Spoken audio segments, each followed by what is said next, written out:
हाय रब्बा, अरे नास पीटी, पसीने बहा बहा के पूरे घर में पसीने की बाढ़ को बुलावा दिया है तूने। अरे तो मैं क्या करूं माँ जी, आप ही बताओ। अरे भगवान से गुहार लगाओ के उठा ले मुझे। ये कहानी है अक्षरा की, जिसे शादी के पहले से बहुत पसीना आता है, फिर चाहे वो गर्मी हो या बरसात हो या फिर ठंड हो, शादी तो जैसे तैसे हो जाती है। अक्षरा के पति रणवीर को ये बात पता नहीं होती कि अक्षरा को इतना ज्यादा पसीना आता है, और ना ही उसकी सास कौशल्या और ससुर ब्रिजमोहन को पता था। लेकिन वक्त के साथ साथ कुछ ही दिनों में अक्षरा के पसीने से सभी को काफी दिक्कत होने लगती है। तो चलिए होते हैं रूबरू इस पसीने वाली बहू से। बहू, अरे ओ अक्षरा बहू, कहाँ मर गई? क्या हुआ माँ जी, बोलिए।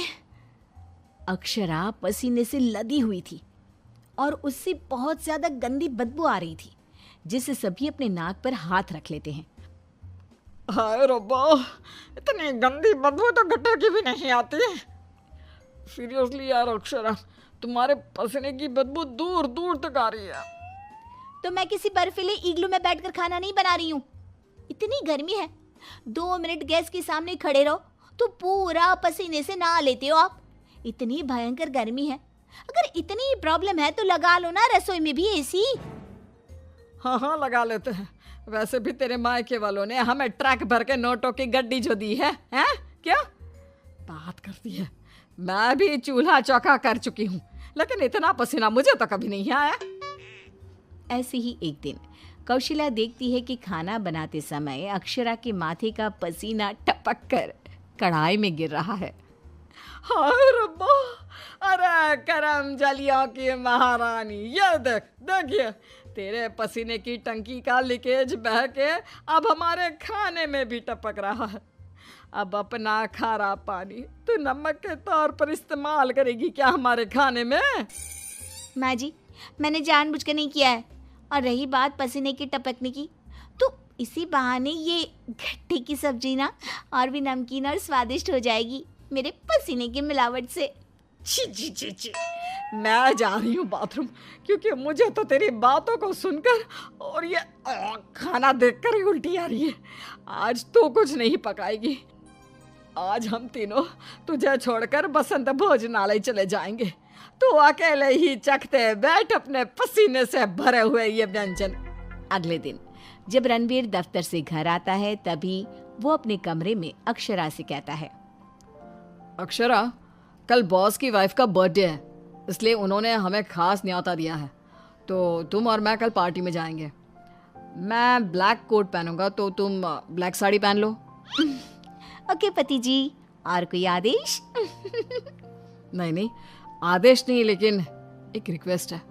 वैसे तो पार्टी में एसी होगी, लेकिन फिर भी ना तुम पूरी परफ्यूम की बोतल को अपने ऊपर छिड़क के ही चलना।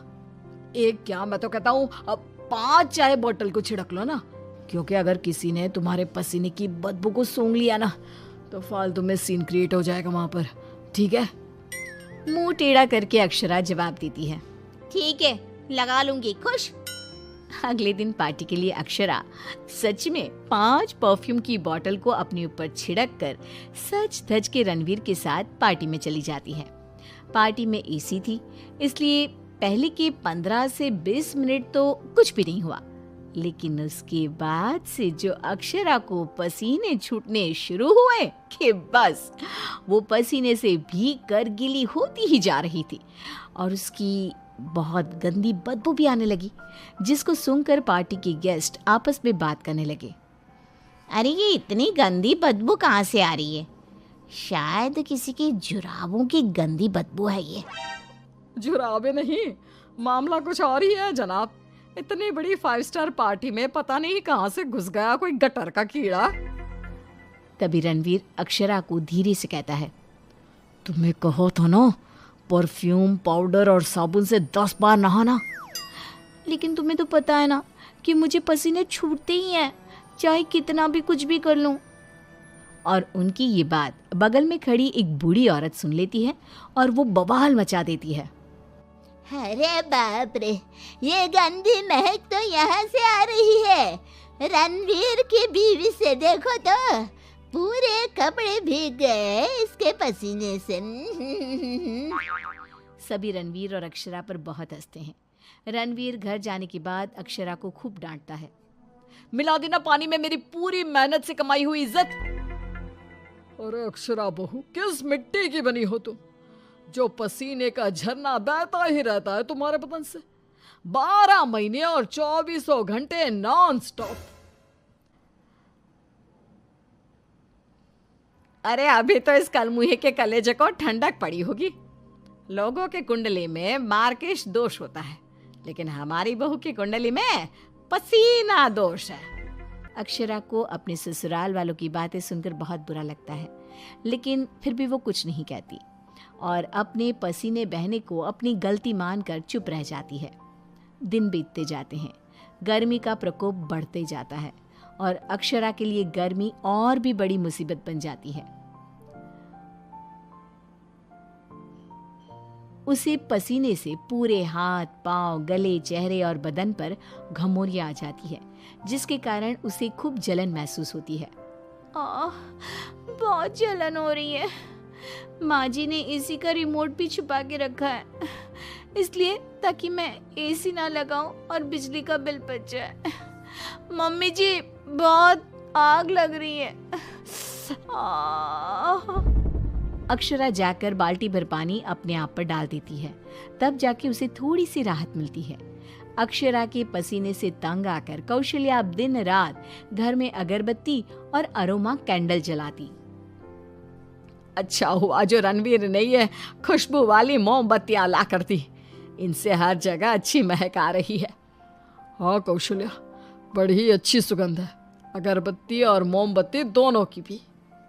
लेकिन तभी वहां पर बाजार से सामान लाकर पसीने से लदी हुई अक्षरा आ जाती है और उसके पूरे बदन से बदबू आ रही थी और बाल तो पूरे पसीने से भीग गए थे और फर्श पर पसीने की बूंदें भी टपक रही थी और ये बदबू इतनी तेज होती है कि मोमबत्ती और अगरबत्ती की महक को फेल कर देती है। हाय रब्बा, आ गई करम जली। इसके बदन के पसीने ने तो इतनी महंगी सुगंध वाली मोमबत्ती और अगरबत्ती के खुशबू के दांत भी खट्टे कर दिए। बाहर इतनी भीषण गर्मी है मम्मी जी, ऐसा लग रहा है मानो हम किसी ओवन में बंद हो गए हो और केक की तरह बेक हो रहे हो। उफ। दिन ब दिन अक्षरा का पसीना दुश्वार कर देता है सबका जीना। कभी वो सोते समय पूरे बेड के साथ साथ साइड में रखे हुए रणवीर की इम्पोर्टेंट फाइल्स को अपने पसीने से भिगा देती, तो कभी वो गर्मी से अपने बालों में हुए जुओं को गलती से खाने में मिला देती। हाय रब्बा, आज तो हद ही हो गई, खाने में जुए। अक्षरा बस बहुत हुआ, अब और नहीं।